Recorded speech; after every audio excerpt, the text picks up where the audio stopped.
Question है, देखें इस क्वेश्चन को, how would you rewrite Euclid's fifth postulate so that it would be easier to understand. Fifth postulate कहता है कि दो स्ट्रेट लाइन है और एक लाइन उनको टर्मिनेट करती है, काटती है। तो इससे जो इंटीरियर एंगल बनते हैं ये 1 और 2 इस साइड पर, और दूसरा इधर बनते हैं 3 और 4। तो जो इंटीरियर एंगल का सम 1 और 2 ये एक साइड पर है और दूसरे हैं 3 और 4। जिस साइड पर इंटीरियर एंगल का सम 180 से कम होगा, यहां पर मुझे दिख रहा है कि 1 और 2 का जो सम है वो 180 से कम है और 3 और 4 का जो सम है वो 180 से ज्यादा है। जिधर ये 180 से यानी 2 राइट एंगल से कम होगा, ये लाइन आगे बढ़ाने पर उसी तरफ एक दूसरे को काटेंगे। तो ये लाइन किस तरफ काटेंगे? जिधर ये 180 से कम है। यही है हमारा यूक्लिड्स फिफ्थ पोस्टुलेट। तो फिफ्थ पोस्टुलेट क्या कहता है? अगर दो स्ट्रेट लाइन हैं, उनको एक तीसरी लाइन इंटरसेक्ट करती है, तो वो लाइन इंटरसेक्ट करने पर जो इंटरनल एंगल आते हैं, उन इंटरनल एंगल का, दो इंटरनल एंगल का एक ही साइड पर जो दो हैं, उनका सम जिधर 180 से कम होगा उधर ही वो लाइन एक दूसरे को इंटरसेक्ट करेंगी। ये है फिफ्थ पोस्टुलेट। अब ये काफी डिफिकल्ट है समझने में, लिखने में, तो इसको हम इजीली इसको पैरेलल लाइन की डेफिनेशन की तरह लिख सकते हैं। कैसे लिख सकते हैं पैरेलल लाइन की डेफिनेशन के? कि दो लाइन है जो एक दूसरे के पैरेलल हैं, अगर इनके बीच की जो डिस्टेंस है वो हमेशा कांस्टेंट रहती है। तो अगर इनके बीच की डिस्टेंस हमेशा कांस्टेंट रहती है तो मैं इनको कहूंगा पैरेलल लाइन। या फिर अगर दो लाइन है जो पैरेलल हैं और इनका जो इंटरनल एंगल है ये 1 और 2 और ये 3 और 4, तो 1 और 2 का सम 180 होना चाहिए और इसी तरह 3 और 4 का सम भी क्या होना चाहिए? 180 के इक्वल होना चाहिए, 2 राइट एंगल के इक्वल होना चाहिए। अगर ये 2 राइट एंगल के इक्वल है, तो 2 राइट एंगल के इक्वल है, तो इसका मतलब मैं कह सकता हूं कि ये क्या है? ये पैरेलल लाइन है। तो अगर मैं फिफ्थ जो पोस्टुलेट है उसको पैरेलल लाइन की डेफिनेशन में कन्वर्ट कर दूं, चेंज कर दूं, तो समझना आसान हो जाएगा, डिफाइन करना आसान हो जाएगा। तो इसी तरह से फिर हम इसको लिखते हैं। फिफ्थ पोस्टुलेट एक तरह से वो जो लाइन काटने की बात थी वो पैरेलल लाइन के बारे में भी है।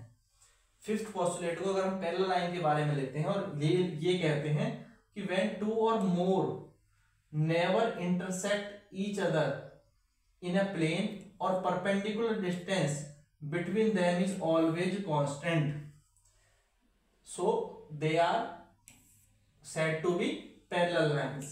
पैरेलल लाइंस जो एक दूसरे को नहीं काटती हैं और उनके बीच की जो डिस्टेंस है वो इक्वल बनी रहती है, वो क्या होंगी? पैरेलल लाइन होंगी। इस तरह से अगर मैंने डिफाइन किया तो ये एक नई डेफिनेशन मिल गई और यूक्लिड के फिफ्थ पोस्टुलेट को आसानी से हमने लिख दिया। इस पोस्टुलेट में हमें दो फैक्ट्स हैं। अगर हम इसको इस तरह से लिखें कि इस डायग्राम को समझने के लिए यहां पर कि कैसे, ये चीज क्लियर कर लेते हैं। अब एक चीज देखना कि मैं कलर बहुत चेंज कर लेता हूं। हाँ,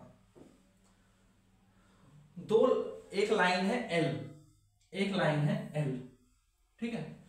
ये L एक लाइन है और एक पॉइंट है P जो इस लाइन पर नहीं है। एक पॉइंट है P, ये पॉइंट है P जो इस लाइन पर नहीं है। इस डायग्राम को मैं समझा रहा हूं।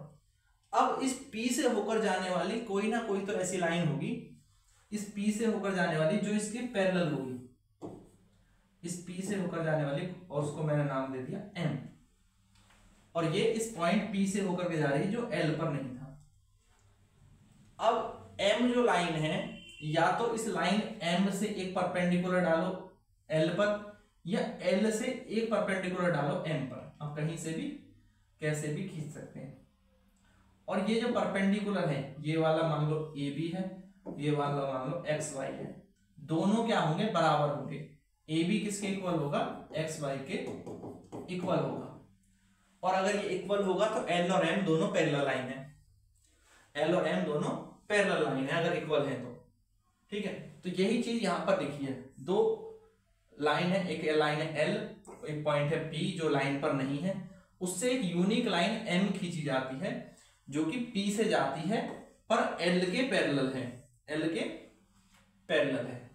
If we draw a perpendicular to the both from L and M, ठीक है, L से उस पर परपेंडिकुलर डाला और M से भी दूसरे L पर परपेंडिकुलर डाला और L से M पर डाला, तो दो परपेंडिकुलर हमारे हुए AB और XY, और दोनों क्या होंगे, एक दूसरे के इक्वल होंगे अगर ये पैरेलल लाइन है तो।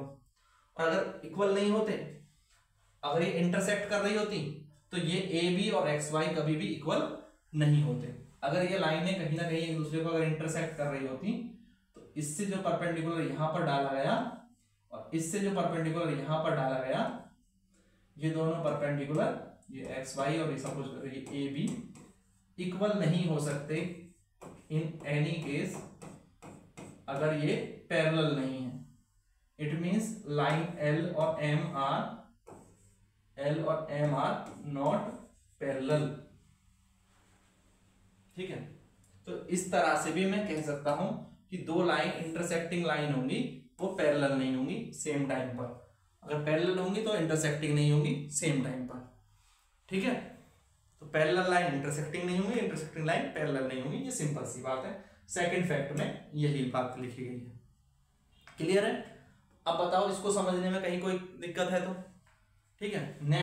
ये क्वेश्चन आपको समझ में आया हो तो लाइक जरूर करेंगे, शेयर करेंगे, और चैनल को सब्सक्राइब नहीं किया हो तो सब्सक्राइब कर लें। इसी तरह के और क्वेश्चन देखने के लिए प्लेलिस्ट पर जाएं, सारे क्वेश्चंस करें, समझें, और जरूर अगर कहीं कोई डाउट है तो कमेंट भी करें। Thank you guys, thanks for watching.